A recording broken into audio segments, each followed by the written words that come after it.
Luke chapter 11, I'll be reading from the New American Standard Version, and I will start at verse 21, and we'll go to 26. And the word of the Lord.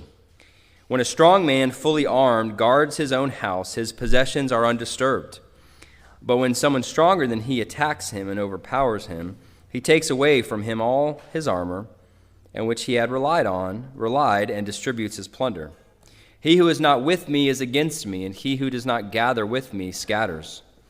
When the unclean spirit goes out of a man, it passes through waterless places seeking rest, and not finding any, it says, I will return to my house from which I came. And when it comes, it finds it swept and put in order. Then it goes and takes along 7 other spirits more evil than itself, and they go in and live there, and the last state of that man becomes worse than the first. While Jesus was saying these things, one of the women in the crowd raised her voice and said to him, Blessed is the womb that bore you and the breast at which you nursed. And he said, On the contrary, blessed are those who hear the word of God and observe it.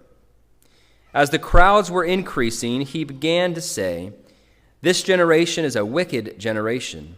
It seeks for a sign, and yet no sign will be given to it but the sign of Jonah. For just as Jonah became a sign to the Ninevites, so will the Son of Man be to this generation.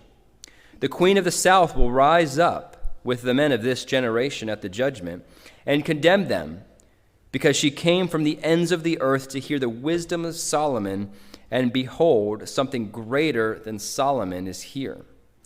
The men of Nineveh will stand up with this generation at the judgment and condemn it, because they